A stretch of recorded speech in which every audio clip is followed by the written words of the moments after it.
Episode 231 Pampering Herself।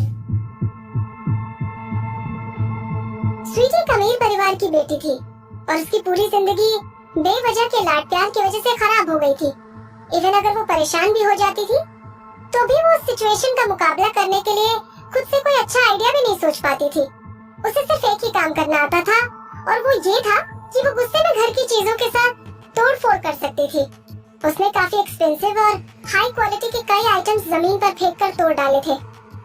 जब उसका भाई यथार्थ उसके कमरे में आया तो उसे पूरे कमरे में टूटी फूटी चीजें बिखरी पड़ी मिली। यथार्थ चोपड़ा एक प्लेबॉय था और अपनी बेवकूफियों की वजह से रेगुलरली अपने आप को परेशानी में डालता रहता था, लेकिन उसे अपनी जिंदगी में आगे बढ़ने की कोई इच्छा नहीं थी। वो अपनी छोटी बहन के लिए बहुत ज्यादा प्रोटेक्टिव था और उसे बहुत प्यार करता था। दोनों भाई बहन के बीच बहुत अच्छा रिश्ता था। इस समय उसने अपनी प्यारी बहन को कंफ्यूज देखा और पूछा, अरे मेरी प्यारी बहन को क्या हुआ? क्या बात है स्वीटी, तुम्हें इतना गुस्सा किसने दिला दिया है? स्वीटी का चेहरा गुस्से की वजह से बिगड़ गया था। उसने दांत पीसते हुए कहा, विदुषी शर्मा, वो बेहुदा लड़की। यथार्थ तुरंत अपनी बहन की बात समझ गया। उसने पहले भी अपनी बहन को विदुषी के बारे में शिकायत करते हुए सुना था। स्वीटी ने कहा था कि ना तो उस लड़की की कोई औकात है और ना ही शक्ल सूरत, लेकिन फिर भी वो मोहित को लेकर उससे झगड़ा कर रही थी और किसी तरह उससे जीत भी गई थी। ऐसा कहते कहते स्वीटी का चेहरा गुस्से से लाल हो गया और उसे ऐसा लग रहा था जैसे वो उस जादुई गुड़िया को बददुआ देना चाहती थी।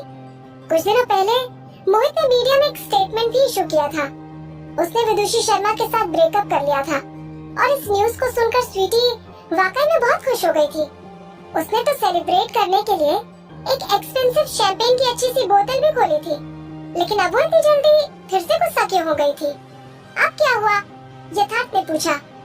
यथार्थ का मानना था कि फीमेल्स के सारे झगड़ों की सिर्फ एक ही वजह हो सकती है, या तो उसने उसके लवर को चुरा लिया है या वो उसके पति के साथ सो गई थी। इसमें से कुछ भी नया नहीं था।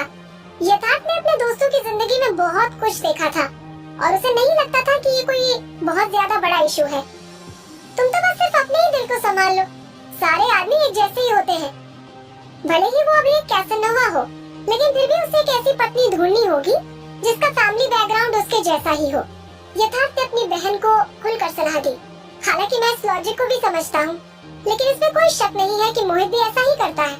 अब तुम उस छोटी सी आर्टिस्ट, मेरा मतलब उस बेहूदी लड़की को ही देख लो जिसके साथ वो जुड़ा हुआ था। क्या अब उसने उसे अपने घर से नहीं निकाल दिया है? मुझे लगता है कि मोहित ने ऐसा जानबूझकर किया था ताकि वो उन सभी छोटे स्टार्स को मैसेज दे सके कि उसके साथ खिलवाड़ करने का क्या नतीजा हो सकता है। मेरी प्यारी बहन, इन छोटी छोटी मछलियों को अपना राइवल क्यों बना रही हो? कौन कहता है कि मैं उसे अपना राइवल समझती हूँ? अपने भाई की बातें सुनकर स्वीटी ने भी महसूस किया कि वो खुद को अंडर एस्टिमेट कर रही है। गुस्से के मारे उसने एक और चीज उठाकर जोर से जमीन पर पटक दी और चिढ़कर अपने भाई से कहा, भैया, मोहित ने तो उसे पहले ही छोड़ दिया था।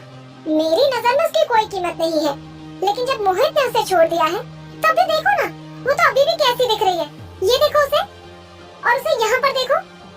उसे देखकर तो ऐसा लगता ही नहीं कि उसका ब्रेकअप हो गया है। देखो ना, वो यहाँ भी बहुत अच्छी लग रही है। वैसे मुझे इसकी कोई परवाह नहीं है। मैं तो उसके ब्रेकअप से बहुत खुश थी, लेकिन मैं इससे खुश नहीं हूँ। यथार्थ आखिर में समझ ही गया कि उसकी प्यारी बहन किस बात से परेशान है। ऐसा लगता है कि वो विदुषी को अच्छा करते हुए देखना ही नहीं चाहती थी। यथार्थ सोचकर हंस पड़ा। एक छोटी सी बच्ची की जेलसी। उसे हंसी भी आ रही थी और वो सोच रहा था कि उसकी छोटी बहन बहुत अडोरेबल है। फिर उसने बड़ी कैजुअली कहा, वो तो सिर्फ एक छोटी सी स्टार ही है ना। मुझे यकीन है कि उसकी जिंदगी को मुश्किल बनाना या उसे दुखी करना कोई ज्यादा मुश्किल काम नहीं है। लेट्स गो, मैं उससे बदला लेने में तुम्हारी मदद करूंगा। सच में? स्वीटी की आंखें खुशी से चमक उठी। भैया, क्या आप सच में मेरी मदद कर सकते हो? तो फिर जल्दी करो ना, उसे टॉर्चर करने में मेरी मदद करो। उसे इतनी बुरी तरह से टॉर्चर करो कि मैं बेहतर महसूस कर सकूं। अपनी छोटी बहन को अपने ऊपर इतना विश्वास करता देख यथार्थ ने अपनी छाती ठोकी और बहुत कॉन्फिडेंस के साथ कहा, अब तुम इसे मुझ पर छोड़ दो। आखिर वो था कौन?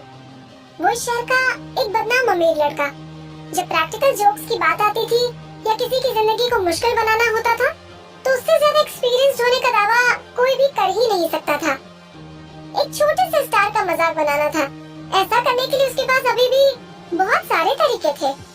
यथार्थ ने अपने दिमाग में कई सारे प्लान्स बनाए और डिसाइड कर लिया कि उसे क्या करना है।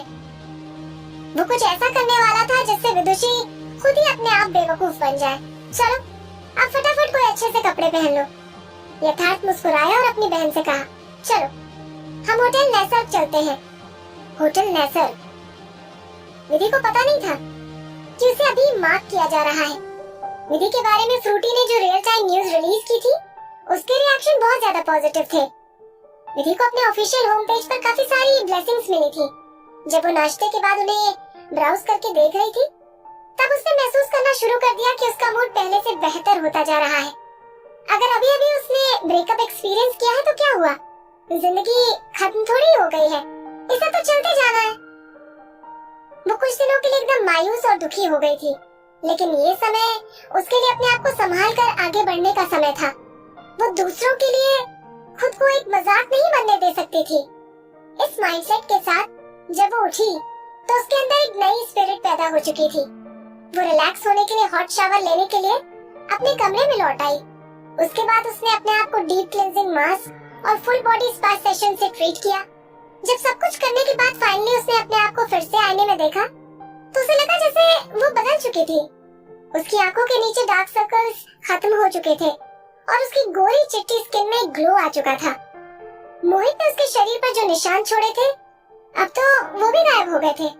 उसने आईने में अपना रिफ्लेक्शन देखकर रेडिएंट स्माइल देने की कोशिश की। फिर उसने अपना कंप्यूटर ऑन किया और विद्युत की ई शॉप पर अपने कुछ नए कपड़े सेलेक्ट करके बुक कर दिए।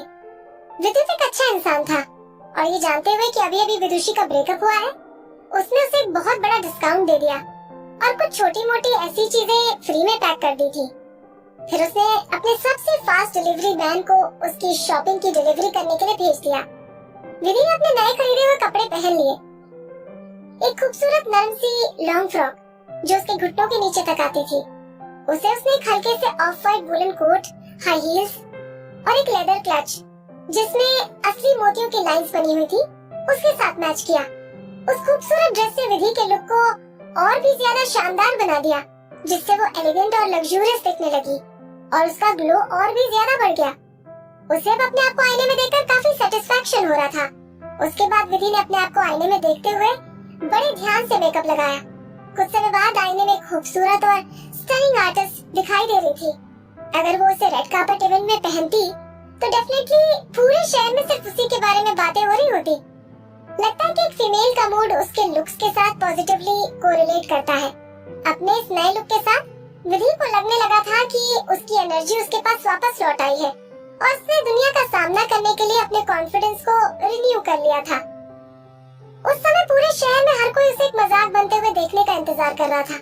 बहुत अच्छा, अगर ऐसा था तो वो ये इंश्योर करने जा रही थी कि जो ऐसा सोच रहे थे अब वो हंसने के काबिल भी न रह पाए।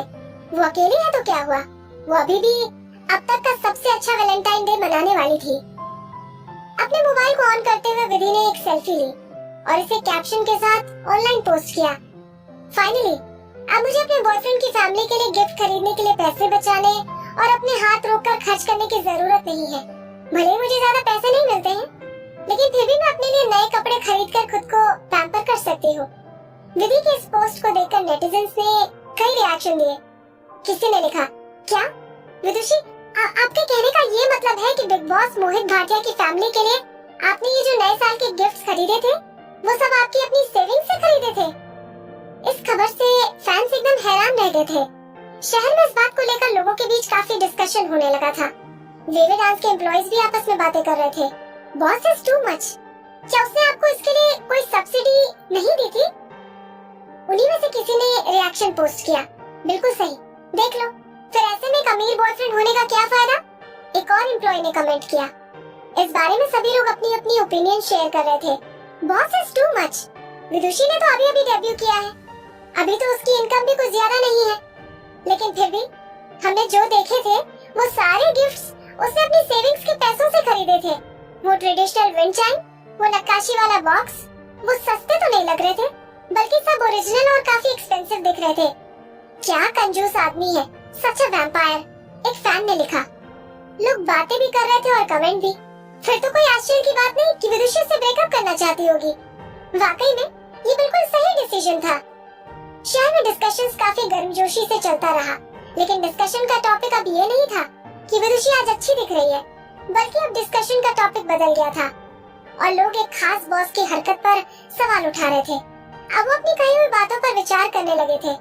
तो इस लड़की ने अपने बॉयफ्रेंड के पैसे खर्च नहीं किए और वो पूरी तरह से इंडिपेंडेंट थी। कई लोगों ने विदुषी के लिए अपनी रिस्पेक्ट दिखाई और अपने पिछले क्रिटिसिज्म के लिए माफी भी मांगी।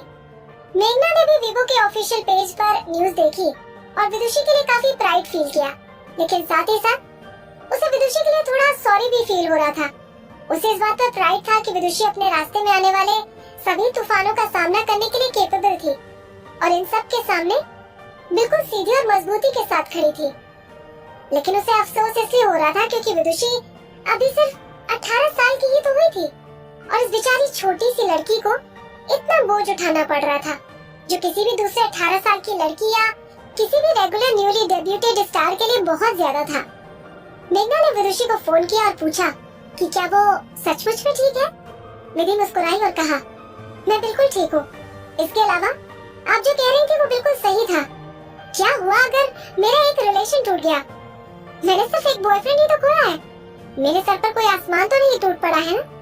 मैंने अपने इमोशंस को कलेक्ट कर लिया है और आज बाहर जाकर थोड़ा एंजॉय करने के लिए प्लान कर रही हूँ। मेघना ने कॉल काटने से पहले उसे केयरफुल रहने के लिए वार्न भी किया। कॉल काटने के बाद विधि ने अपना क्लच उठाया और अपने कमरे से बाहर निकल गई।